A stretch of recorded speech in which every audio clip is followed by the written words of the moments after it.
మన తొలి వెలుగు ప్రేక్షకులందరికీ నమస్తే.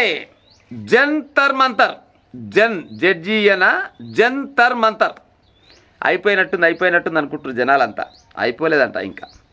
జంతర్ మంతర్ దగ్గర నిన్న ఏది మన ఆయన ధర్మేంద్ర ప్రధాన్ రాజీనామా చేసిండు కదా, ఇంకేముంది ఇక ఇంటికి గప్ప కట్టవచ్చు అంతా 10th కూడా వీక్ ఆడి నుంచి బత్తలే కూడా వీకిరు అని అనుకుంటారు చాలామంది. ఇంకా వెళ్ళిపోతలేరంట, ఇంకా గాన్నే కూర్చురంట. మళ్ళీ ఇంకేమెక్కడ కూర్చురాలంటే ఎవరి మీద అయితే కేసులు పెట్టిరో ఆ విద్యార్థుల పైన నిరుద్యోగుల పైన కేసులు పెట్టిరో ఆ కేసులు మొత్తం కొట్టేయాలి. గప్పుడే 10th కూడా వీక్తా వీడికి వెళ్ళి. మళ్ళీ ఇంకేం కావాలా సార్ మీకు అని అంటే, ఎవరైతే పరీక్షా పత్రం లీక్ అయిందో పరీక్షా పేపర్ లీక్ అయిన కాడి నుంచి 15-20 మంది ఆత్మహత్య చేసుకురు కదా, ఆ ఆత్మహత్య చేసుకున్న వాళ్ళ కుటుంబానికి ₹1 లెక్కన ఇస్తేనే వీడికెళ్ళి 10th వీక్తాం, లేకపోతే పీకేదే లేదని పెట్టిరట. నిజంగా కొట్టకుండా తిట్టకుండా పటక్కన విసికేసిరు కేంద్ర ప్రభుత్వాన్ని వీళ్ళు. నిజంగా కూడా ఇప్పుడు గాంధీ తాత అప్పుడెప్పుడో సత్యాగ్రహం చేసిండు, శాంతియుతంగా పోరాటం చేసిండు, స్వతంత్రాన్ని తీసుకొచ్చిండు అని పుస్తకాలలో రాసుకోరు. దాదాపుగా ఈ కాలంలో అయితే చూసిన వాళ్ళు ఎవరు లేకుండొచ్చు. నిజంగా కూడా శాంతియుతంగా చేస్తే కూడా గెలుస్తామని ఒక ఏమంటారు ఎగ్జాంపుల్ చూపించారు వీళ్ళంతా. ఇప్పుడు నలుగురు యువకులు ఒక దగ్గర కలిస్తే ఆగం అంగడంగా చేస్తారు పొరగాలు, ఈ కాలం పొరగాలు. కానీ జంతర్ మంతర్ దగ్గర వేలల్ల లక్షల్లో ఉన్న యువకులు కూడా ఏ ఒక్కరు కూడా కోపతాపాలకు గురి కాకుండా వాళ్ళు ఏది నీళ్లు కొట్టినా కానీ లేకపోతే రాళ్ళు ఇసిరినా కానీ సంతోషంగా ఆనందంగా, నీళ్ళు కొడుతుంటే మాత్రం వాన కొడుతుందని డ్యాన్సులు చేసిన వాళ్ళు చాలా మంది ఉన్నారు. గంత శాంతియుతంగా చేసి ఇవాళ కేంద్ర మినిస్టర్ ఆయన ఉండి కదా, ఆయన రాజీనామాకు కారణం అయ్యారు. మళ్ళీ పోతే ఏది ఇప్పుడు ఈ జంతర్ మంతర్ దగ్గర వీళ్ళు Day 1 ఎప్పుడైతే మొదటి రోజు నుంచి ఆడ దీక్షకు టెంట్ వేసిన నాటి నుంచి నిన్నటి వరకు కాదు ఇప్పటి వరకు కూడా మీకు పక్కపంటి వీడియోలు వస్తే చూసే ప్రయత్నం చేయరే. వాళ్ళు ఏదైతే తిన్నారో ఛాయ్ గ్లాసులు కానీ బిస్కెట్ ప్యాకెట్ల కవర్లు కానీ లేకపోతే ఇంకే రకంగా ఏమైనా గట్టిన వాళ్ళు వాడుకునే వస్తువులు ఏమైనా ఉంటే వేస్టేజ్ ఏదైతే ఉన్నదో దాన్ని మొత్తం ఎప్పటికప్పుడే సాఫ్ చేసి ఆడబెట్టారు. మామూలుగా ఊర్లలో కానీ రాష్ట్రంలో ఎక్కడైనా కానీ పెద్ద పెద్ద పట్టణాలలో కానీ ధర్నాలకు దిగితే రాజకీయ నాయకులు వాళ్ళ పార్టీలలో ధర్నాలు దిగితే ఆడ ఎంత కష్టం ఉంటుంది. సాపాయాళ్ళు వారం రోజుల దాకా సాఫ్ చేసినా కానీ ఆ గబ్బు ఒడిచిపోదు పాడైపోను. కానీ ఇక్కడ ఉన్న జంతర్ మంతర్ దగ్గర పోయిన వాళ్ళు అంతా చదువుకున్న వాళ్ళు కదా, జ్ఞానం గల వాళ్ళు కాబట్టి ఎప్పటిదప్పుడే క్లీన్గా చేసి పెట్టండి. అక్కడ క్లీన్గా చేసి పెట్టి ఎవరు కూడా మా పైన ఏలెత్తి చూపించొద్దు, మేము చేసే ధర్నాలకు అంత నీతి నిజాయితీ ఉందని వాళ్ళు చెప్పారు.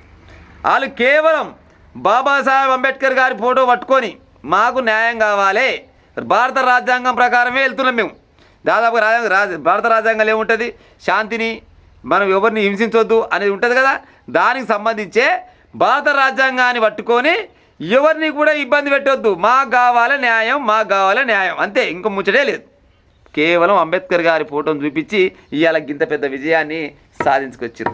కానీ మామూలుగా అయితే నలుగురు పొరగాలు చాలు, నలుగురేందుకు 2 పొరగాలు వచ్చి పొరగాలు ఎక్కడికైనా పోయినా కానీ ఊరు మొత్తం ముట్టిచ్చామంటే కూడా ముట్టిచ్చే ఒక అసోటి గతగాలు ఉంటారు ఈ కాలంలో. కానీ వేల మంది లక్షల మంది విద్యార్థులు కూడా ఆడ నిరుద్యోగులు కూడా ఎంత ఓపికతోటి ఎంత క్రమశిక్షణతోటి ధర్నాలు చేసిరు చూడరి. ఇక పోలీసుల పైన దాడి పచ్చి అబద్ధం అని చెప్తున్నారు. నిజంగా కూడా దాడి అన్నప్పుడు ఎంతో కొంత చేయొచ్చు, కానీ రెచ్చగొట్టింది వాళ్ళు పోలీసులను కూడా మనం అనేది లేదు. బరాబర్గా పోలీసు వాళ్ళకు హుకుం జారీ చేసింది వాళ్ళంటే ప్రభుత్వాలు. మీరు ఏం చేస్తారే ఆడ కూర్చొని అనగానే పోలీసు వాళ్ళు వేస్తూనే ఉంటారు. ఎందుకంటే ఆఫీసర్ చెప్పగానే పైన ఉన్న అధికారులు చెప్పగానే ఆఫీసర్లు చేయవలసిందేనే. పోలీసు వాళ్ళకు విద్యార్థులకు లేని పంచాయతీ పెట్టి రక్తాలు ఎలా తీసిరి 7 కాడికి ఒక తుపాకులు తప్పితే మిగతా అన్నీ పరీక్షిస్తుంది. ఇంకా చాలా రకాలుగా కొంతమంది సిగ్గు తప్పిన లజ్జ తప్పిన రాజకీయ నాయకులు అవహేళన చేసిరి. హేళన అదేంది పాడైపోను. వాళ్ళు ఏం చేస్తారు, వాళ్ళతోటి ఏమవుతుంది. అయినా జంతర్ మంతర్ దగ్గర ఉన్న ఈ కాక్రోచ్ జనతా పార్టీ వాళ్ళంతా మన దేశం వల్లే కాదు, వాళ్ళు బయట దేశంకి వెళ్ళి వచ్చిన వాళ్ళు వాళ్ళంతా పాకిస్తాన్ ISI ఏజెంట్లు వాళ్ళంతా పాడై వాళ్ళందరూ వచ్చి ఇక్కడ పెట్టుబడులు పెడుతున్నారు. వాళ్ళ పుణ్యమాటే నడుస్తుంది, వీళ్ళు ఏం పీకేది లేదని కూడా అన్నోళ్ళు ఇవాళ ఏమంటారంటే మాకు యువత కంటే ఇది మన పార్టీల కంటే దేశమే ముఖ్యం, మాకు యువతే ముఖ్యం అని కథలు పడుకుంటూ ఉన్నారు. ఇంకొక ఆయన అయితే కేంద్ర మినిస్టర్ అయితే ఏ రాష్ట్రంలోనే అయింది, ఏ రాష్ట్రంలో కాలేదు పేపర్ లీకులు. ఆయన సరిదిద్దుకునే ఉపాయం కాదు సమర్థించుకునే ఉపాయం చేస్తూ సిగ్గనిపియాల జర్నన్న. ఇవాళ మొత్తానికైతే కాక్రోచ్ జనతా పార్టీ వాళ్ళు వాళ్ళకు సపోర్ట్ చేసిన వాళ్ళు చాలా మంది ఏమంటారు నీతి నిజాయితీతోటి నిమ్మలంగా శాంతియుతంగా గంత పెద్ద విజయాన్ని సాధించారు. అయ్యా రానున్న రోజులలో కూడా కాక్రోచ్ జనతా పార్టీ అనేది ఒకటి ఉంటుంది. ఈ కాక్రోచ్ జనతా పార్టీ వెనుకంగా చాలా మంది ఏమంటారు పార్టీలకు అతీతంగా పనిచేసే వాళ్ళు కూడా చాలా మంది ఉంటారు. ఎవడైనా అవినీతి చేయాలన్నా అక్రమాలు చేయాలన్నా కానీ ఒక్కొక్కరికి వెన్నుల వణుకు పుట్టాలి. అట్లయితే ఎంతో కొంత దేశం అయితే బాగుపడిపోయి ఉంటుంది. ఎవరు దాంట్లో ఏళ్ళు పెట్టినా కానీ గబ్బేసనే పాడైపోను, ఏడ చూసినా గబ్బైనా. ఏదైనా స్కీమ్ అయినా స్కామ్లే, స్కీములు అన్నీ స్కామ్లేనా.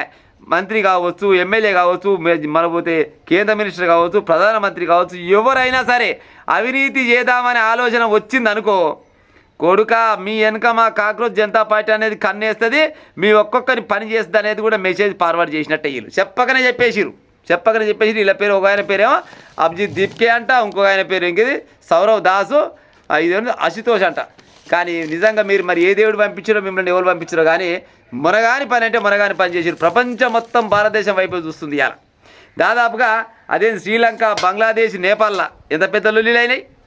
శ్రీలంక, బంగ్లాదేశ్, నేపాల్లో మొత్తం హింసాత్మకంగా మొత్తం ఏడి కాడికి రాళ్లతోటి కొట్టుకున్నాడు, మొత్తం ఆగమాగం వడి చేసిరు. కానీ ఈడ మాత్రం గసవంటి దానికి భిన్నంగా అసలు దానికి తావియకుండా శాంతియుతంగా కేవలం బాబాసాహెబ్ అంబేద్కర్ గారు ఫోటో పట్టుకొని శాంతియుతంగా వీళ్ళు ధర్నాలు చేసి ఆ ధర్నా చౌకి దగ్గర కూడా ఎలాంటి గలీజు లేకుండా ఎలాంటి ఇబ్బంది లేకుండా రాకపోకలకైనా ఎవ్వరికైనా కానీ ఎలాంటి హాని లేకుండా ఏమంటారు నిశ్శబ్దంగా చేసి పెద్ద విజయాన్ని సాధించారు. నిజంగా రానున్న రోజులల్లా భారతదేశంలో ఉన్న యువత మొత్తానికి నిన్న జరిగిన జంతర్ మంతర్ దగ్గర ఏదైతే ధర్నాలు ర్యాలీలు చేసిరో ఇంకో గవి ఆదర్శం తీసుకొని రానున్న రోజులలో ఎవడు తప్పు చేసినా కానీ బరాబరుగా ఆయన వెనకంగా పడే ఉపాయం చేయాలి. దెబ్బకు ఒక్కొక్కటి సెట్ అయిన దాకా ఈ ఉద్యమాన్ని మాత్రం ఆపే ప్రసక్తే లేకుండా వస్తూ నాకు తెలిసి అయితే ఏ ఒక్కరి కూడా అన్యాయం చేయదు. వాస్తవానికి ధర్నాలు అంటేనే ఎన్నో రకాలుగా ప్రభుత్వ ఆస్తులు మొత్తం నాశనం చేస్తారు, బస్సులాగా చేస్తారు, రైలందాలుగా పెడుతుంటారు, ఎన్నో రకాలకి ఇబ్బంది పెడతారు. కానీ ఏ ఒక్కరి పైన కూడా ఎలాంటి చిన్న హాని చేయకుండా పెద్ద విజయాన్ని సాధించారు. మరొకసారి కాక్రోచ్ జనతా పార్టీ వాళ్ళకు, వాళ్ళకు సపోర్ట్ చేసిన వాళ్ళకు, మీడియా వాళ్ళకు, కొంతమంది రాజకీయ నాయకులు కూడా ఎంతో కొంత సపోర్ట్ చేశారు కదా, వాళ్ళందరికీ మరొకసారి మా మన తొలి వెలుగు ఛానల్ తరపున అందరికీ శుభాకాంక్షలు.